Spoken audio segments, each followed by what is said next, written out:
Hey guys, this is Patrick from the 90-Day Video Blog Challenge, and today I want to tell you about my evening tonight, which was going out for dinner and drinks with a couple of my students who are also kind of becoming friends here. They were students first. I was teaching them English, and we've been kind of going out and doing other activities besides English class together.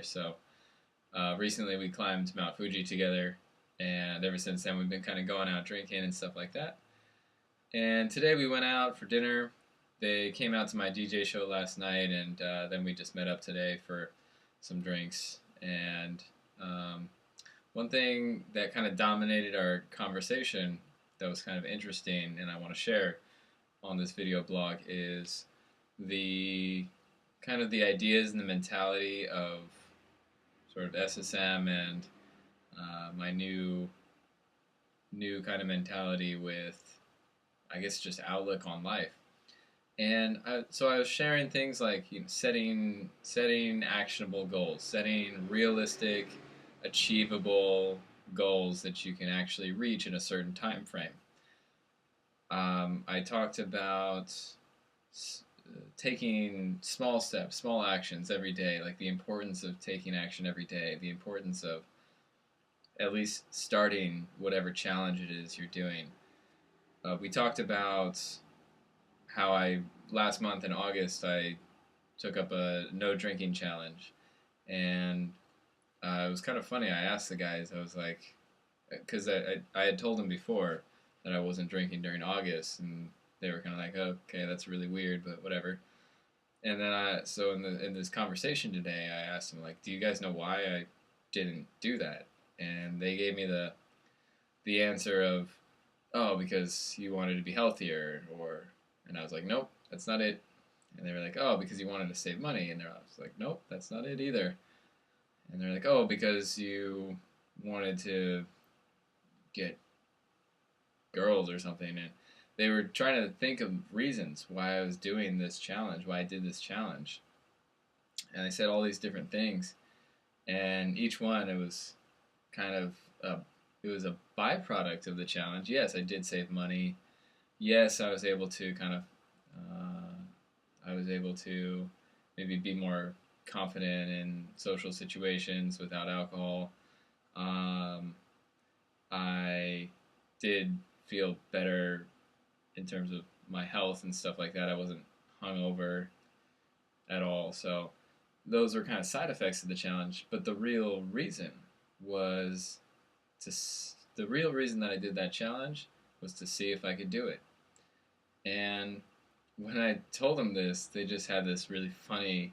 It's a really funny Japanese expression. You guys are all going to see this on the Japan trip. Like when you explain something that people weren't expecting, or when you give them an answer that they weren't expecting, they do this really funny kind of expression. So they were doing that after I told them, like, I was doing it because I didn't know if I could do it, or I had never done something like that before, so I wanted to see if I could do it. And that was kind of the biggest, that for me, that was the biggest reason. I mean, of course, yeah, it's healthy and it's good to, like, take a break from the usual grind and kind of mess up your normal social patterns and stuff like that. That's good. It's all well and good, but the real reason was because I'd never done something like that, and it was the actual act of committing to a goal, this 1 month of no drinking, and to see if I could actually do it, to see if I was, like, man enough, if I had the gusto, the mental willpower to do that. I wanted to see if I could do that. So that was the real reason for doing it, for doing that challenge. And as I was explaining these things about kind of setting your goals and doing these challenges, and this month it's a no sweets challenge. Again, same idea. I just want to see if I can do it because I eat a lot of, like, chocolate and stuff at work. So it'd be nice to kind of just break that pattern for a little while and just see if I could do it. So I'm So I was describing this stuff to my friends here, and they it was kind of the interesting thing about it is that I could tell that they understood it intellectually, and I could tell that they understood what I was saying after I explained that I was just doing this goal to see if I could do it. They got it.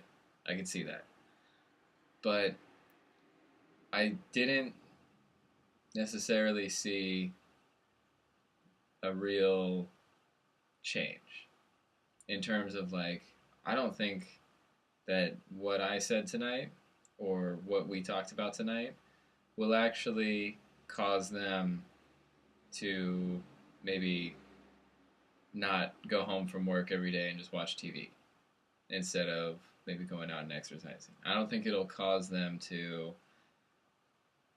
take up a new hobby to improve their skill set. I don't think it'll cause them to read a book to learn more about themselves, that sort of thing. So the I guess the interesting thing that I noticed today was doesn't matter how much you talk about this kind of stuff, it really has to come from within. That change, that mental shift from just being a passive observer in life to being an active participant has to come from within. And I see this all the time. I don't know, again, because this change happened for me here in Japan.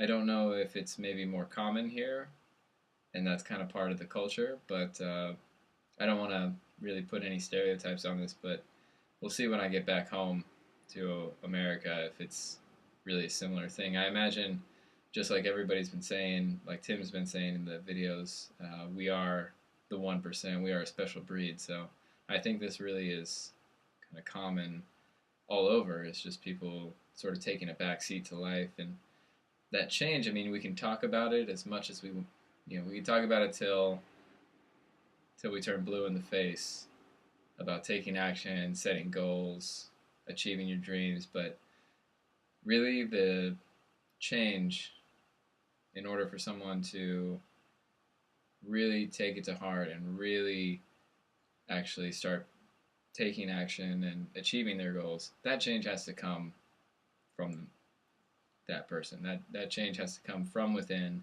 from yourself, and there's no substitute for that. There's nothing that anyone can ever say that will change that. We can only have like influences.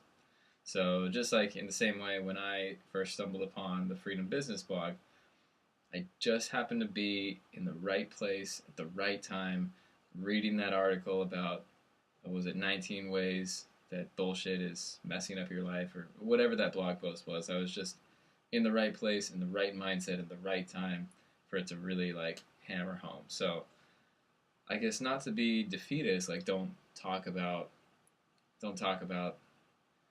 SSM principles and achieving your goals and stuff like that, but just realize that you can't just change people. People have to change from within. And it's something that wasn't like frustrating or anything today, but it was just something I was thinking about, something I noticed despite talking at length about achieving your goals and setting goals and achieving goals and taking action, things like that. That change still has to come from within. That's something that I saw today, and I wanted to share it with you guys. So, as you go about your lives, as you go about your freedom businesses, I guess keep in mind that you will encounter people who are not ready to change. Just like in the Matrix, people are not ready to be unplugged. So, you just have to kind of do the best you can and speak your piece when it's required, but realize that it may not have the effect that you're hoping sometimes. So that's what I wanted to share today, and I'm going to finish with that. So I'll see you guys tomorrow for another video blog. Thanks for listening.